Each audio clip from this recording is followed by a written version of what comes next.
था। मेरा कहना यह है, सदन बुनियादी मुद्दों और जनता की उन चर्चा को लेकर जो फील्ड से ग्राउंड से आ रही है, तो सदन में उन मुद्दों पर चर्चा होनी जरूरी है जिस पे आज काफी चर्चा हुई भी है और भविष्य में मुझे उम्मीद लगती है कि आगे भी चर्चा बढ़ेगी। अभी भी सदन चल रहा है, चर्चा चल रही।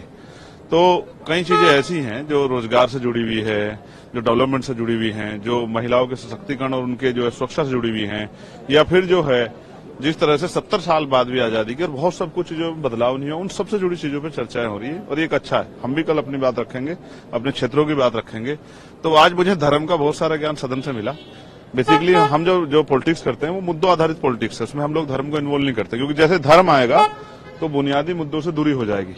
तो मेरा ये मानना है, मैं कोशिश कर रहा हूं सीखने की और मुझे उम्मीद है कि जब हमें मौका मिलेगा तो हम बुनियादी मुद्दों पे किसान, मजदूर, दलित, बैकवर्ड, माइनॉरिटी और तमाम तरह से जो बुनियादी जो मुद्दे हैं, रोजगार हो, डेवलपमेंट हो या जो है इंडस्ट्री हो रहा, उन सब पे बात रखेंगे और इसी के लिए हम लोग यहाँ लोकसभा में चुन के आए हैं। चंद्रशेखर जी, जो मुद्दे रखे गए खासतौर से किसानों के, अग्निवीर के, नीट के, या जो कहा गया कि डर का माहौल है, क्या राय रखते हैं आप? देखिए, अग्निवीर विषय है, अग्निवीर पे चर्चा होनी चाहिए। अगर अग्निवीर जो है अगर वो शहीद हो रहा है, उसको जो है वो जो अधिकार बैठता है उसका वो मिलना चाहिए, जिस पे चर्चाएं हुई हैं, सबने अपनी बात रखी है।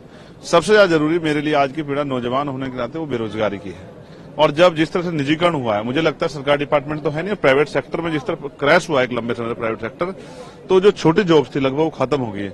तो ये एक बहुत बर्निंग इशू है कि रोजगार पे सब मिलके, सरकार भी और विपक्ष भी मिलके चर्चा करे कि नए रोजगार कैसे सृजित हो और रोजगार आने से नौजवानों के चेहरों पर हंसी आए और उनके परिवारों की जिंदगी में खुशहाली आए, इस पर चर्चा करनी पड़ेगी। एक जो सबसे बड़ा मुद्दा है, हम मणिपुर पे बात कर रहे हैं बार बार, अच्छी बात है, मणिपुर पे बहुत जरूरी बात होनी चाहिए, लेकिन जो वुमन एट्रोसिटी है देश भर में, उन पे भी बात होनी बहुत जरूरी है, क्योंकि महिलाएं या ये जो वंचित वर्ग है, दलित या मुस्लिम, ये मरने के लिए पैदा नहीं हुए, आदिवासी, इनकी जिंदगी का मूल्य समझना पड़ेगा। इसलिए कानून व्यवस्था अच्छी हो, इस पे भी सरकारों को ध्यान देना चाहिए।